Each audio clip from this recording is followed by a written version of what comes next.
এই যে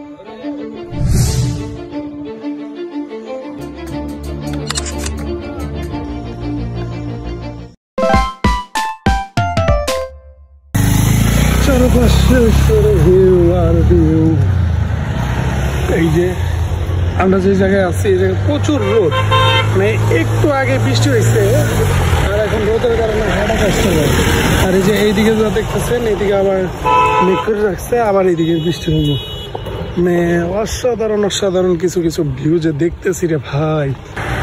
এই যে মেঘ, বৃষ্টি মেঘগুলো আসতেছে যে আস্তে আস্তে আস্তে এই দিক দিয়ে এই দিক দিয়ে, এই যে এই দিক দিয়ে মেঘ মেঘ। আর এই যে আমাদের বাংলাদেশ সেনাবাহিনী ক্যাম্প, সেনাবাহিনী না সম্ভবত বিজিবি, কারণ গাড়িটা দেখে মনে হইতেছে বিজিবি। আর এই ব্রিজটাকে অনেকেই চিনে থাকার কথা, কারণ এই ব্রিজে অনেক জনপ্রিয় ব্লগাররা আসছিল যারা এই ব্রিজ থেকে ব্লগ করছে। আর একজনের উপদেশ মতে এই জায়গা থেকে আমরা তিনটু যাওয়ার চেষ্টা করবো। এই জায়গায় সম্ভবত তিনটু যাওয়ার জন্য রেমাক্রি যাওয়ার জন্য নৌকা ভাড়া পাওয়া যায়, তো ওইদিকে যাই, কথা বলি, দেখি কি হয়। আমরা রেমাক্রি যাওয়ার চেষ্টা করি। রেমাক্রি শুনলাম অনেক সুন্দর, আর বৃষ্টির মেঘের কারণে খুব সুন্দর হয়ে গেছে পাহাড়গুলো। আর তাই এই ভিউটা দেখলে আমার কাছে কোনোভাবে বিশ্বাস হয় না যে আমি বাংলাদেশে আসছি, ঠিক আছে।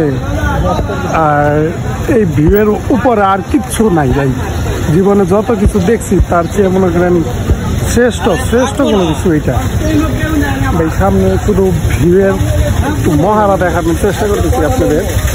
আর এটা কিন্তু আদিবাসী গ্রামের একটা হইতেছে বাজার, আর বাজারটা অনেক জনপ্রিয় বোঝা যাইতেছে।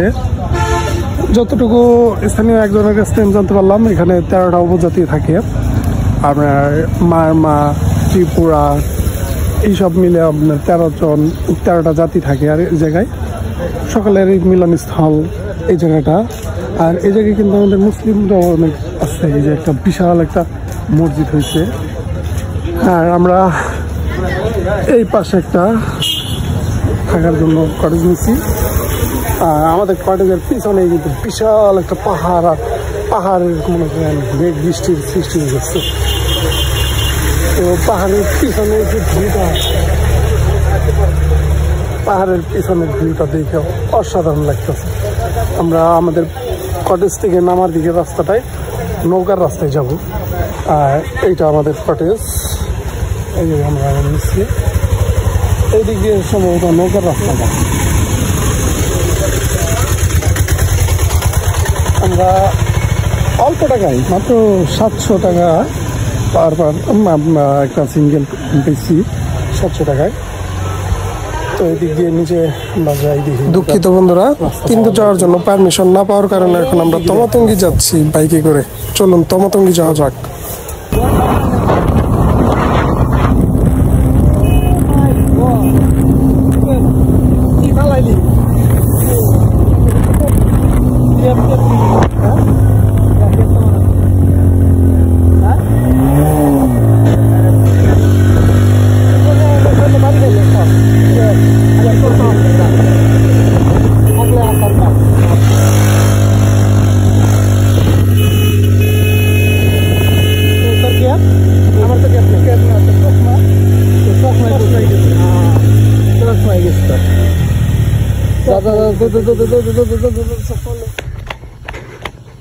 ওরে ভাই রে ভাই, ও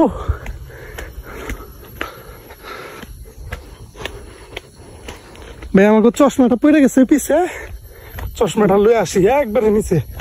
চশমাটা খুব পেরা দিল, আল্লাহ জানে উঠতে কত কষ্ট হইব। নামতেই তো ভাই দিনের দফারা ফাহারা।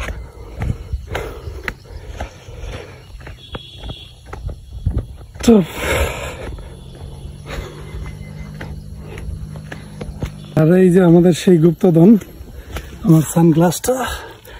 আর এটার জন্য হয়েছে আমার এই উপরের পাহাড় থেকে হাইটা নামতে হয়েছে। হাইটা কি এক পর্যায়ে দৌড়িয়া নামছি, ব্রেক ধরতে পারি না পাইয়ে, এমন অবস্থা। এখন উঠতে আমার দফার আবার সারা। যাক দেখি,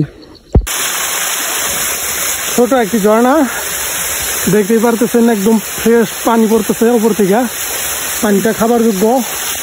এই যে আমার খালা তো পানি খাচ্ছে, আমরা পাইপ লাগানোর ব্যবস্থা করছি যাতে সবাই পানি খেতে পারে।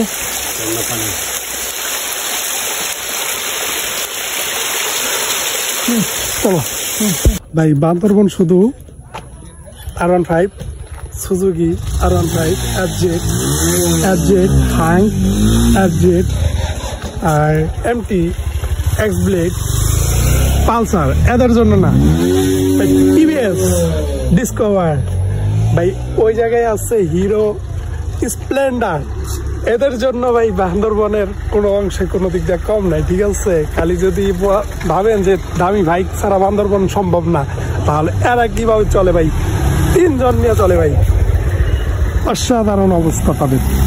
ঠিক আছে,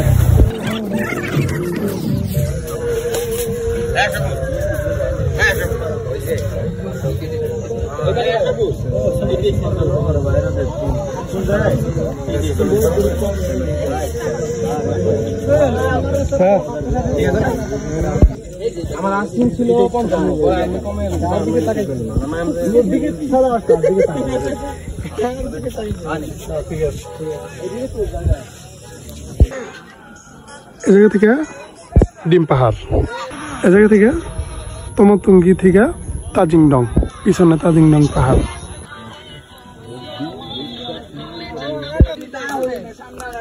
ভাই স্বর্গ থেকে আলো আসতেছে।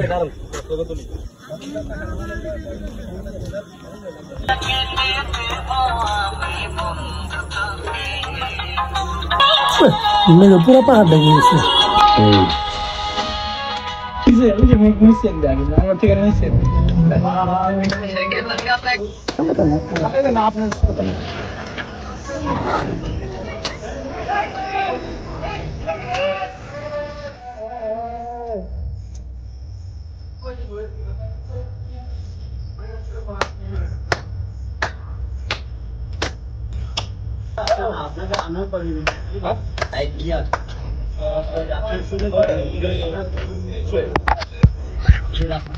রাতে দেখছেন আমি তাহলে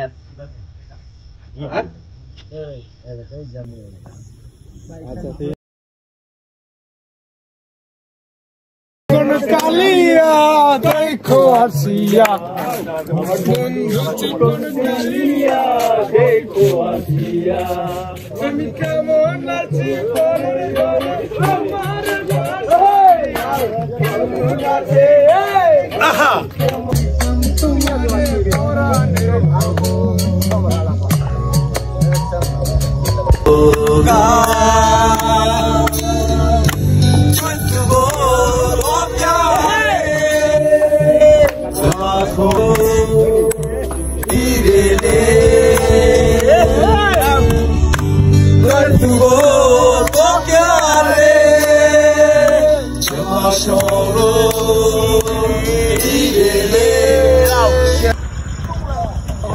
ভাই, তমাতুঙ্গি খুব সুন্দর একটা এরিয়া।